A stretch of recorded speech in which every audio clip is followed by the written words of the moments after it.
In the spirit of reconciliation, the entire team at Curious Freedom acknowledges the traditional custodians of country throughout Australia and their connection to land, waters, and community. We acknowledge that sovereignty was never ceded. It always was and always will be Aboriginal land. We pay our respects to their elders, past and present, and extend that respect to all Aboriginal and Torres Strait Islanders people listening today. I would like to acknowledge in particular the Darug people who are the original custodians on the land on which I record this podcast. Thank you for showing us what Curious Freedom can look like.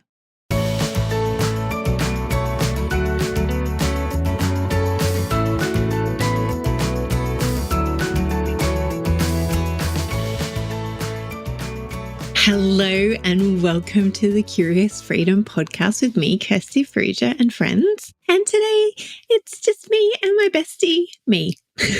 So I am talking today about getting curious as to whether or not decluttering can be seen as self-care. So I'm here to challenge some thoughts today and get you curious. So I came across a quote a couple of weeks ago. I think I've seen it before, but it came up again for me. And it is from Brianna West. And it says, "True self-care is not salt baths and chocolate cake. It's making the choice to build a life you don't need to escape from." And I love that. So I want to get you thinking about making that choice to build a life that you don't need to escape from. And another idea of self-care I found was that self-care is all about taking conscious steps to improve your mental, emotional, and physical well-being. It's not about spa days and bubble baths. It's about cultivating habits that promote self-love and resilience. And I like that quote as well. So I'm curious as to self-care after chatting to Brooke McCallery last week on the podcast and what that can look like for you. And it absolutely can look like morning pages, like she spoke about, and journaling. And it can look like going for walks, listening to interesting podcasts that improve your life. Haha. That's what I do. Just so happens that I also produce a podcast. Yeah, so I also was thinking about decluttering and organizing and cleaning. And we have a whole episode called Is It Cleaning, Tidying, or Decluttering? But it was from 2020. And so I thought I would just talk about that a little bit again today and then talk about reframing the cleaning, tidying, and decluttering as a way of self-care. And so easy to go into, why do I have to do this? Like to have like a mini tantrum as an adult, like this is Groundhog Day. Why do I have to do it all the time? This is pointless. It's so annoying. Why can't other people like live with clean up after themselves? Why can't anybody else help me? And I absolutely think that we can encourage and support other people in our homes to do exactly that. This is not about taking on all of the mental load yourself, because that is never what I'm going to preach to you or tell you or encourage you to do. I absolutely want to encourage you to teach your children, to have conversations with your children, with your partner, with other people, housemates, whoever you live with, about sharing the mental load around cleaning and tidying and decluttering. And I definitely want you guys to have a conversation in your families about the vision that you want to have for your life and the values that you hold and how they can align with one another and how they can align with your daily habits and your daily practices and your weekly practices. So this is absolutely not that you need to carry the burden yourself. And it is also a conversation, hopefully with you. Hopefully it feels like a conversation, because I definitely want you to come back and talk to me about this. I definitely want to hear your thoughts and ideas around decluttering as self-care. So come on over to my Facebook page and my Facebook group. It's called Curious Freedom Community, and the link is in the show notes and on my website, on the show notes on my website as well. So come in and have a conversation with me around decluttering as self-care. Let's get into it and what I'm actually talking about. So as I mentioned, there's an episode called Is It Cleaning, Tidying, or Decluttering? So let's talk about those three aspects, because I've been having lots of conversations in the last couple of weeks with people who are really frustrated that they're not getting to the decluttering because they're always just tidying or cleaning, or they're not even getting to them. And there's, this is a shame-free podcast, so you might be going through a season. Things might be challenging for you in so many different ways that cleaning and tidying and decluttering just isn't on your radar. And if you're not in that season and it is, let me chat to you a little bit about the differences between the three. So I see cleaning as the physical cleaning of the house, cleaning the bathrooms, cleaning the floors, cleaning the kitchen, cleaning the clothes, cleaning the outside of the house, cleaning the cars. It's the actual cleaning. And then we have tidying up, which facilitates the cleaning, because tidying up is putting things away. It can also be creating the homes for you to put things away in. It's not just picking up a pile of stuff and shoving it in a cupboard, although it can be, or shoving it in a basket. If you've got people coming around for lunch or dinner, then tidying up can absolutely look like swipe or don't swipe, grabbing a laundry basket, swiping everything from the kitchen bench or the dining room table or the coffee table or couches into laundry baskets and shoving them in a cupboard in a room that nobody's likely to go into. So that can be tidying. And tidying can also look like putting things away in the homes that you've already designated for them or that you're going to create for them. So it could be putting papers in a study or in an in tray in your command center, or it can be putting hoodies away. It could be putting the shoes back in the shoe rack or in the wardrobes. It can be putting school bags where they belong in bedrooms or in a designated area in your home. It could be like putting your handbag away. It could be putting the groceries away. It could be putting books away. It's the tidying up, and that absolutely helps you to clean the house, because then you've got the clean kitchen bench. You've got the clear floors that you can vacuum and mop and sweep. It means that you can dust much easier. It facilitates the cleaning. And the tidying also facilitates the decluttering. So the decluttering can be done simultaneously when you're tidying. You can come across something that you go, oh, nope, that is rubbish. That needs to go in the bin. Or actually, it's broken. It needs to go in the bin. Or it could be, actually, we don't need that anymore. Those clothes are too small for us. Those shoes are too small. And it could be that when you go to tidy, you could get stuck on a side quest. Has that ever happened to you? I'm pretty sure it happens to most of us. When we go to tidy, we get the hoodie that the kid has left on the couch because they've gone to school and they didn't listen to you to put it away before they went to school. So you go to put the hoodie away. And for those of you who don't know what a hoodie is, it's a big warm hug. Look it up, OODIE. It's a big jumper or a sweater that is more like a blanket. Anyway, another side quest there, Kirsty. So side quest is going to put the hoodie away and realizing that the child hasn't made their bed and you decide that you're going to make it. It could be walking into that room and realizing that there's laundry that needs to be put away or laundry that needs to go in the laundry. It could be that you're putting something in the spare room and you realize that you find that basket that you cleaned up when people were over on the weekend, and you're like, oh, okay, I've got time now to put everything away. And decluttering can happen as you're tidying, or it can be an exercise in and of itself. You can be putting things away and tidying up and realize that actually what you need is to declutter. You can't put all your clothes away because there's too much clothes in your drawers or in your cupboards that you can't even put these clothes away. And so that's how I define the three: cleaning, tidying, and decluttering. And they all feed into each other. And you can procrastinate or feel blocked in any three of them, because you could be like, well, I can't clean because I can't tidy, and I can't tidy because I need to declutter first. So I want you to just sit and think about whether or not you are actually self-sabotaging yourself and stopping yourself from moving on any of these areas because you think one needs to be done before the other.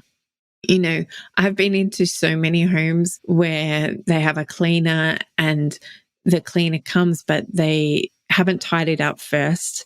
And so the cleaner just cleans around things, or the cleaner comes in and picks everything up and then does the cleaning, but the picking up then gets shoved in a basket and put away, out of sight, out of mind. And so are you stopping yourself? Are you going, well, there's no point tidying up because I've got to declutter first, or there's no point decluttering because I've got to tidy first? So I just want to challenge you to really think about whether or not you're stopping yourself in any of these areas because you think it needs to be done in a certain order or it needs to be done in a certain way, because it absolutely doesn't. Some people would say there's ideal ways of doing all of that. There's two ways that we encourage people when we're coming into their home, physically coming into their home. One, we say don't tidy up at all because we want to see you in your natural habitat and we want to see how things are working for you, if habits are in place or if they're not in place, and we can work on those habits as we go, as we do the decluttering and organizing for you.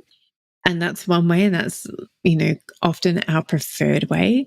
And we also love knowing just how much you have of a certain item that we're going to declutter, because often, let's take the wardrobe. I know I've used this example hundreds of times. We go into a wardrobe and we are decluttering it, and people go, oh no, I need 5 leggings. I wear leggings every day of the week. I'm working from home. That's what I wear. And we're like, okay, cool. Well, there's only 5 leggings here, so that's fine. We don't need to declutter any leggings. What they forget is that often there's another 5 pairs in the laundry. Also, another 5 pairs sitting in a basket of washing that hasn't been put away, that is in the spare room that we don't even see when we're working in the wardrobe. And so often what we'll say is this everything that you have of this particular thing that we're decluttering? So are these all the leggings that you own?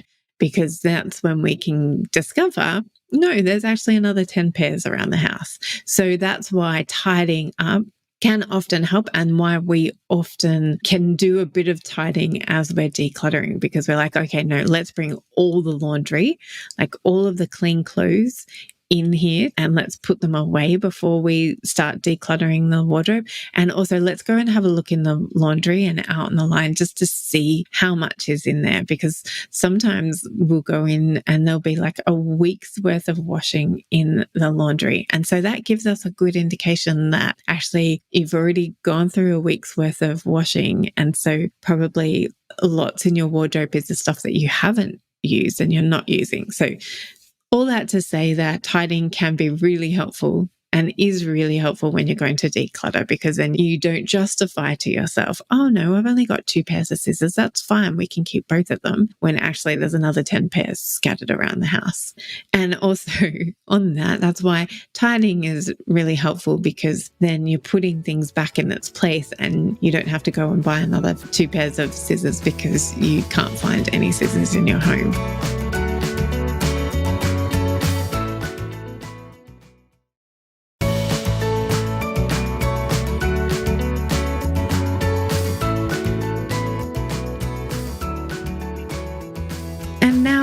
on to the decluttering as self-care. So I really see that this whole aspect, you can flip the script to make it about self-care. And that's not to diminish other forms of self-care. Not at all. We need as much self-care as we can fit into our regular routine. It is about like flipping the script to say that in our internal monologue to ourselves, instead of going, this is frustrating, we can say to ourselves, actually, this is a form of self-care. I'm looking after myself by tidying up, by organizing well, by decluttering, and by cleaning the home. That is a form of self-care. And the reason it's a form of self-care is because we are calming our nervous system. You know, I've spoken to a few people over the last couple of months about this. There's Jonathan Moore's episode on stress and then Trisha's episode on trauma and stuff. So physically, our bodies respond to the clutter and the mess and the chaos in our house, whether we recognize it or not. You know, our bodies are producing cortisol to combat, like, it is so phenomenal how our bodies work to protect ourselves and to be on alert for danger, even if it's not real danger. So tidying up can absolutely help our physical bodies to be in a calmer state, and we're looking after our nervous system in that way. I think we're also just looking after the physical aspect of our daily lives, just like we're having showers and brushing our teeth and feeding ourselves. Physically doing work within our homes can help our bodies process things, and we are just caring for our physical bodies because, as I said, we're not on high alert because of the things that our body and our brain is perceiving as threats. I'll link to both those episodes in the show notes so you can listen to them if you haven't already. I also think that self-care can look like dealing with things that we're resistant to. A good friend of mine, Sherry, who was also on the podcast, was encouraging me that the things that we resist, there's a reason we're resisting them. And if we push through that resistance, we can actually find life differently.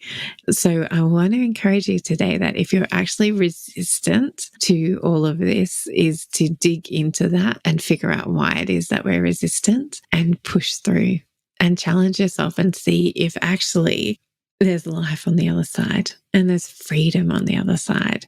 What would it feel like in your body and in your mind to walk into a home that is tidy or can be tidied in like 15 minutes, that is decluttered and that is easy to clean?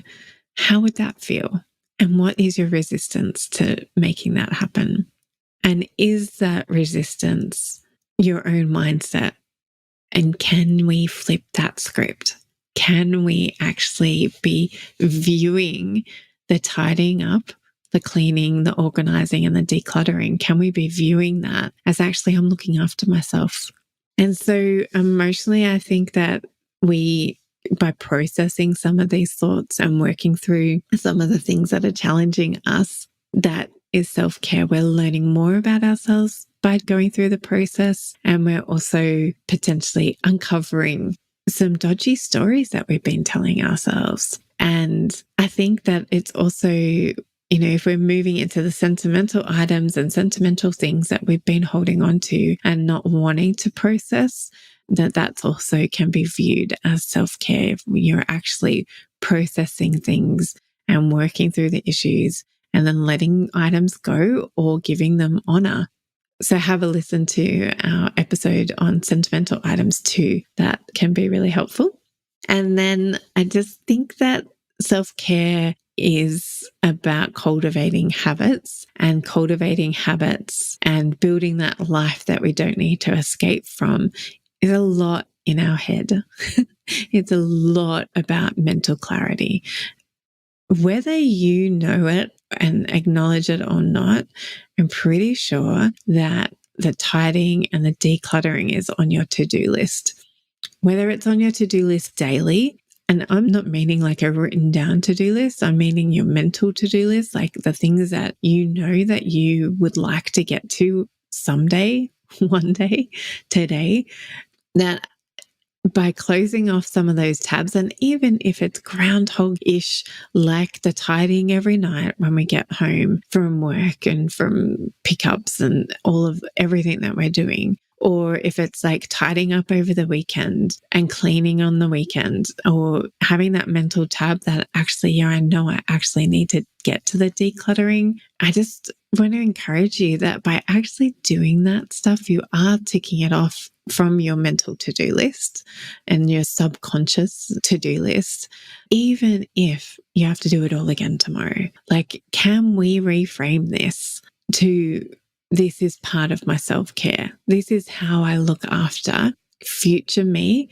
and this is how I'm looking after current me, because then future me doesn't have to look after it. Like, if I actually get in and do the decluttering, then it may not need to be done for another 6 months. I can be intentional about what I bring into the home, and I'm letting go of things as soon as I know that they need to move on from my life. And so it's not like a huge mammoth task that you have to do every 6 months. It's a habit and a practice that you get into, that you let go of things quickly, that you are intentional about what comes into your home so that it's easy to tidy up. It's easy to know when something is no longer serving you, and it's easier to clean. I also think that it can weigh heavy on our time. Like, we can be consumed with thoughts of it when we could be doing things that we actually love doing. I often speak to people about how they don't want to spend their whole weekend tidying. They actually want to be getting out and spending time with loved ones. So can you implement and cultivate some daily habits that can set you up for success in this area? Can we reframe the idea that tidying up and decluttering and organizing and cleaning, all of that is, instead of a chore, it's self-care? And that doesn't mean that it's not annoying. It doesn't mean that I know that going for a walk daily is good for me. It doesn't mean that I don't huff and puff to get out the door. Like, I'm frustrated that I wish I didn't need to do this. I wish that I could just take a magic pill and I would be fit and healthy for life. Like, yes, I want that too. I want that for you as well. I wish that I could wiggle my nose like Samantha from I Dream a Dreamy. I wish I had a magic wand and I could make your home tidy all the time, and that as soon as somebody put something down, it magically went to its home, and you could magically find everything in your home. And anytime something no longer served you, it magically left your home. I wish that for you, and I wish that for me. And yet, here we are. So I think it can be really helpful to reframe this and to be thinking of all of these tasks as actually caring for yourself. Yes, you're caring for your home and you're caring for other people who live in your home, but you're actually caring for yourself as well in doing these tasks and cultivating habits. So that's my thoughts for this week. As I said, I would love for you to come over and tell me if you strongly agree, if you kind of agree, if you vehemently disagree with me. Come over and tell me in my Facebook community. It's where I hang out and where I'd love to hang out with you and have these conversations. So come over. As I said, it's Curious Freedom Community on Facebook. The link is in your show notes on your podcast app or over on my website. So until next week, I hope you have a lovely, lovely week, and I can't wait to be back in your ears again next week. See you later. Enjoy your self-care this week. Bye.